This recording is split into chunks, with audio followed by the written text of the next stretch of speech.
Chat. I am your host, Nizzy. And in this video, you guys are going to be breaking down the embarrassing loss that the Lakers got served up last night by the Phoenix Suns in Game 5 of their series.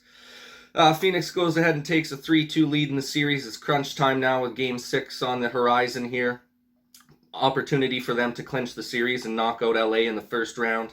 Would love to see it, you guys. Would love to see it. I'm all for the small market teams. I'm a Toronto Raptor fan, so obviously my team's done for the season already, so I'm just kind of cheering for all the small market teams and the teams that normally don't make it too far. So I would love to see the Suns close this out in Game 6. But I'll break down this game a little bit. They lost by a score of 115-85. The Lakers did. Absolute embarrassing to lose by 30 in a playoff game.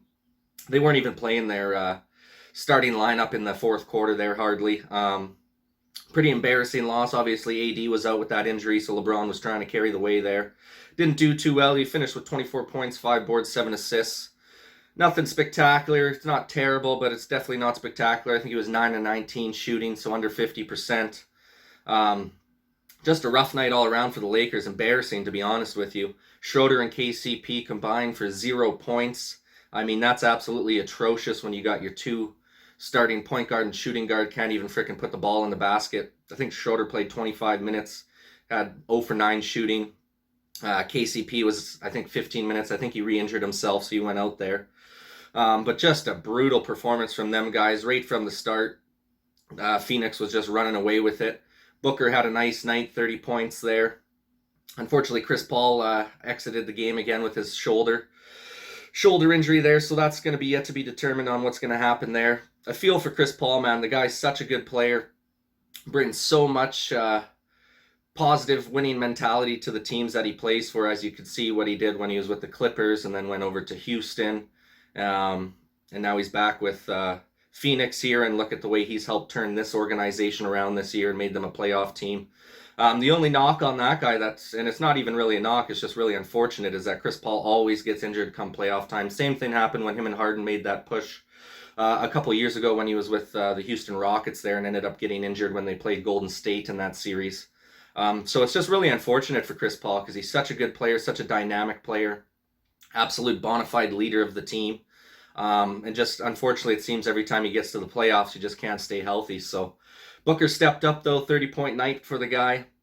Carried his team to victory there in the home game. So we'll see if they can close it out on the road in Game 6 out at Staples Center in LA. Should be an exciting matchup. We'll have to see what happens. I would love to see the Lakers go down in 6, you guys. It'd be tough to say if AD is going to be back in Game 6. I would presume not. I think he's probably going to try and sit one more.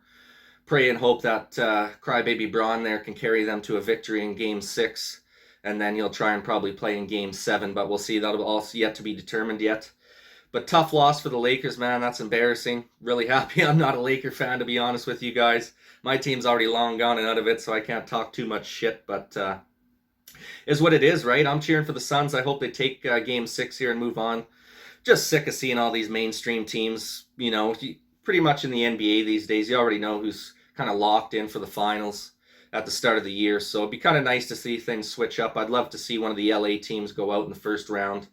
I mean, I was hoping the Clippers were going to be gone too, but it looks like they're making a nice little comeback against Dallas here. So it's a pretty good series, tied up 2-2. We'll have to see what happens with that one coming tonight.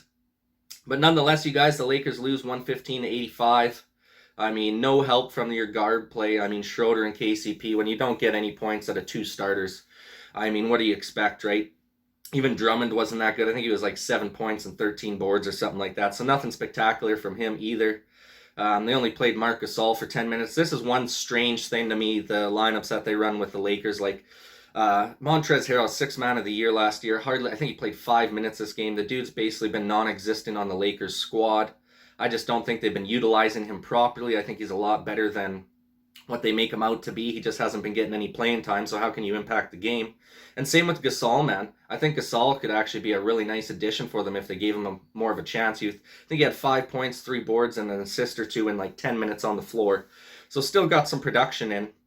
But he's a really good facilitating big man.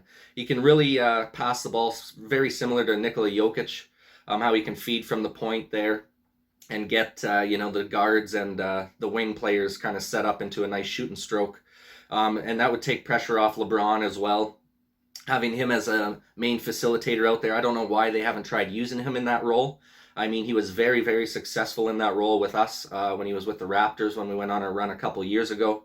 He didn't do anything spectacular with his athleticism. He's not a very athletic guy anymore, being in his mid-30s, but he's just got a very good basketball mind and can really pass the ball well, and just knows how to kind of read those situations and where the ball needs to be on the floor on the offensive end. So it really surprises me that they're not trying to use him in that role a little more, take a little pressure off Crybaby Braun there so he doesn't have to be the main facilitator all the time. So it just baffles me, really, the coaching decisions on not playing some of these top guys. I mean, I know Gasol's older, but he can really pass well. Trez Harrell is just a energizer bunny on the floor, does a lot of things well. He can create his own shot. So it just blows my mind that these guys aren't getting more of an opportunity to get out there and make an impact on the game. So, but anyways, you guys, yeah, 115-85. Lakers get embarrassed by the Suns. Really hope that the Suns can close her out in Game 6 tomorrow. We'll have to see what happens. Let me know what you guys think in the comments section down below. You think the Lakers can come back and push her to Game 7, or you think the Suns are going to run away with it in Game 6? But anyways, guys, thank you for watching this video, and this is Nizzy with Nizzy Sports Chat signing off.